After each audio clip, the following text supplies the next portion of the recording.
अब हर दिन प्रचार का घमासान तेज हो जाएगा। कल प्रधानमंत्री मोदी एक फिजिकल और 2 वर्चुअल रैली करेंगे। प्रधानमंत्री शुक्रवार को कासगंज के पटियाली में जनसभा को संबोधित करेंगे तो बरेली, हाथरस, फिरोजाबाद, एटा और फर्रुखाबाद के लोगों तक वर्चुअल तरीके से अपनी बात पहुंचाएंगे और उनसे वोट की अपील करेंगे। वहीं सीएम योगी बदायूं में 2 जनसभाओं को संबोधित करेंगे। आज प्रचार के लिए मैदान में जैसी धूल उड़ी, उससे आने वाले दिनों में प्रचार के बवंडर का अंदाजा लगाया जा सकता है।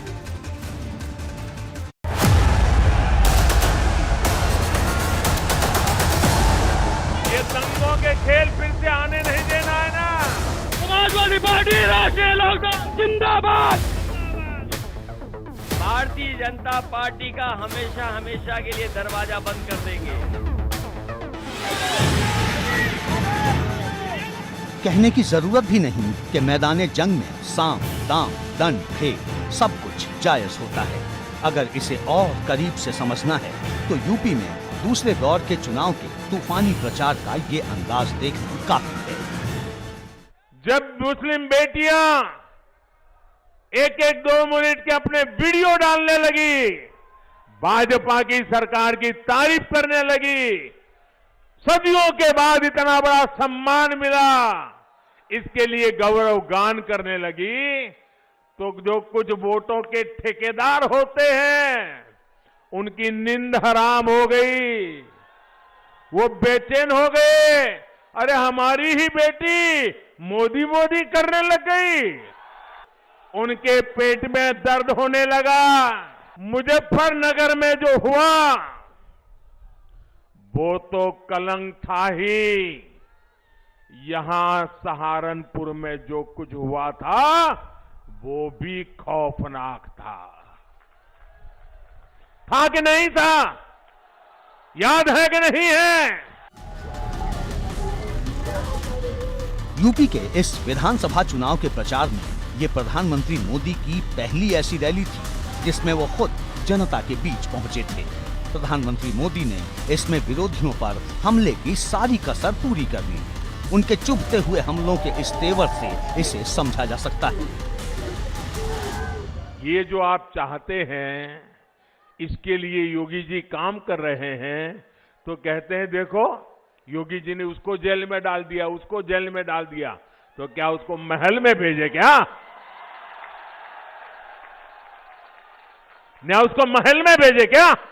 मैं इन दिनों देख रहा हूं कि कुछ गौर परिवारवादी लोग, एक पूरी पार्टी परिवारवादी, जनता से लगातार खोखले वायदे किए जा रहे हैं। वो इसी सोच पर चल रहे हैं क्योंकि उनको मालूम है कि उत्तर प्रदेश की जनता इनके पुराने कारनामों को याद करके फिर से कभी उनको घुसने देने वाली नहीं है। दूसरे दौर में यूपी की 9 जिलों की 55 सीटों पर मतदान होना है। इसे लेकर बिजनौर से अमरोहा और मुरादाबाद से संभल तक, रामपुर, बदायूं और सहारनपुर से लेकर शाहजहांपुर तक इस वक्त माहौल गर्म है। यहाँ 14 फरवरी को वोटिंग होनी है और प्रचार 12 फरवरी की शाम को थम जाएगा।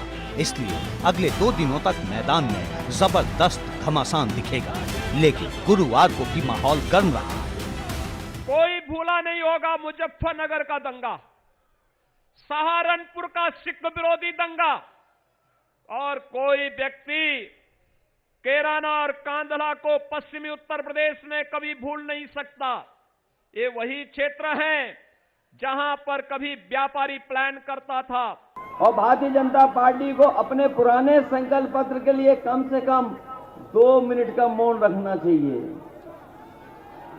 भारतीय जनता पार्टी को जो उन्होंने पिछले सरकार के समय वादे किए थे कि किसानों की आय 2 गुनी हो जाएगी, सब नौकरी मिल जाएगी नौजवानों को, और न जाने क्या क्या हो जाएगा। बताओ 4.5 साल में पूरा हुआ आपका वादा? ये बीएड टीटी वाले घूम रहे हैं, ये लखनऊ से लेकर के ना जाने कहां तक गए। जब दल में आपस में मेल होता है तब गठबंधन कामयाब होता है। हमारे मुद्दे भी एक हैं, हमारे लड़ाई भी एक है और मंच भी साझा है और सरकार भी साझी रहेगी। पश्चिमी यूपी के चक्रव्यूह के हर दरवाजे पर हर पार्टी के लिए चुनौतियों की जबरदस्त किलेबंदी नजर आ रही है और इसे भेदने के लिए भाजपा और सपा समेत तमाम दलों ने पूरी ताकत झोंक दी है। एक तरफ पश्चिमी यूपी में तूफानी टक्कर का आलम है तो दूसरी तरफ अवध में भी महासंग्राम तेज हो रहा है।